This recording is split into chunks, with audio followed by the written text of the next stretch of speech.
ragga waxaan leenahay war haddaydan waxba gacanta ku hayn oo waxba aanay ragoo idin diyaarsanayn war dumarka ha xeejinin ilaahay ka xishoodo bal ninkaas inuu islaam weyn guursaday inuu junior guursaday inuu gabadh magareysay gargaraacan guursaday iyo dadka u sheegay bismillaahir rahmaanir rahiim wal aaqibatu lil muttaqiin wala udwana illa ala adh-dhalimin wa ashhadu an la ilaha illa allah wahdahu la sharika lah wa ashhadu anna muhammadan abduhu wa rasuluhu wala layal waxaynu wax iskaga baraarujinaynaa dhowr mas'alo oo kooban oo ku saabsan diinteena islaamka saddex qodob baynu baraarujinaynaa marka waxaan isku baraarujinaynaa aynu isku dhiiri gelinaynaa inaynu ka faa'iideysano walaalaha muslimiintaana aynu la wadaagno taas waa qodob waxaan wax ka taabanayaa oo dhexdeena ku badan masaa'isha waaqiciga ee dhaca ee badan waxa kamid ah shayga loo yaqaano tacliiqu dalaaq ayaa inagu soo badanaya waayahan dambe hawba badnaadaan dadka ragga leh xaasaska ee waliba waaweyn hawba badnaadaan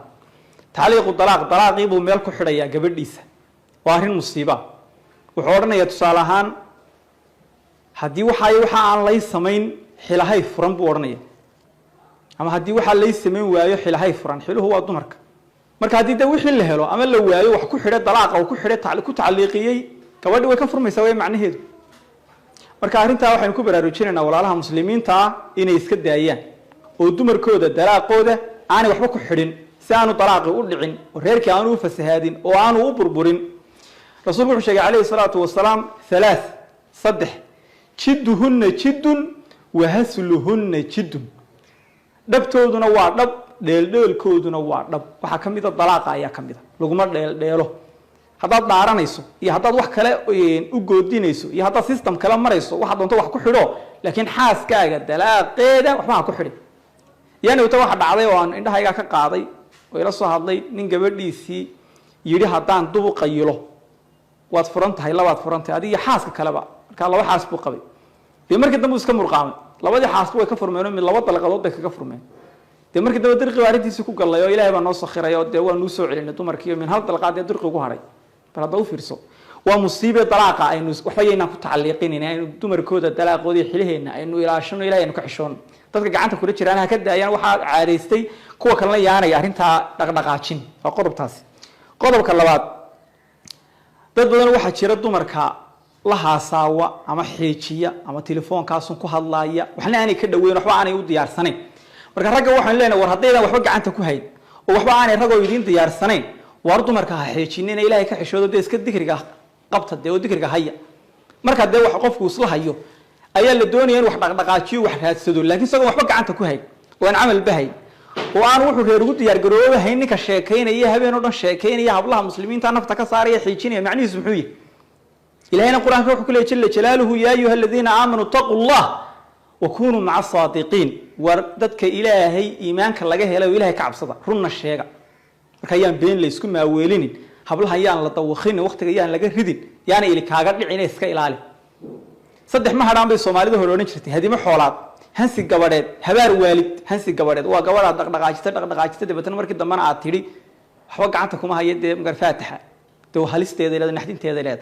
marka ayaan wax kaaga dhicin halka ayaan hal iska daayo dumarka waxba aan loo haynin hadana la xiijinayo taasuna waa qodob hal la qabsado qodobka saddexaad ragow ku saabsan dumarkiina caarka ah walaalihiina xaasaskiina waalidkiina kuwa kale muslimiinta ha keenina moobilada dhexdooda iyo facebookyada iyo baraha bulshada soo dhigina dad baa imka dhaqanka badan waxa weeyaan inuu aragno niba gabadhiisii soo duubaya isagoo la ciyaariyo soo duubaya sawirro la soo galaya baraha bulshadu soo dhex dhigaya intaas qof baa comment ka bixinaysa intaas qof baa falanqaynaysa waa musiibo weeyaan dumarka waa la xishoon jiray qofka soo hadal qaada waa la isku leen jiray dad baa maran jiray waa halis waa ceeb qofka xaaskiisii facebooka ama baraha bulshada soo dhigay waa musiibo iyaan dhexdaas nin baan isaragna aan soo ag fariistay wuxuu yiri warniyo dhalinyaradii mas'ala cajiib uu sheegay waxa laga raacay uu yiri dumarkii waaweynaaba laga raacay oo ay bariyahan guursanayaan gabadh weyn la guursadaa ceeb maaha macnaha laakiin isagoo ceeb ka dhigaya laakiin waa maxaad ka wadaaban ku wuxuu yiri kii hebel baa facebook la soo dhigo islaam weyn guursaday maalin hore mid baan arkay isna la soo dhigo islaam weyn buu guursaday bal ninkaas inuu islaam weyn guursaday inuu junior guursaday inuu gabadh magareysay gargaraacan guursaday iyo dadka u sheegay ninkaas u sheegay oo soo dhigay war dumarka caarka aynu ka deeyno moobilada ninkii galiyowna kala bax وارني كان قلنا هيسك قلنا إلهي لقى حشوده ومضها لقى حشوده ومعصية لفافين يدنون تلفافين ومضى لو دحفافين أين وسكدين صدق لا قضوا بان جعليستي ولا على مسلمين تنا لو وداغو aynu dadaalo aynu qaadano aynu faafino وصلى الله وسلم على سيدنا ونبينا محمد وعلى اله وصحبه الكرام اجمعين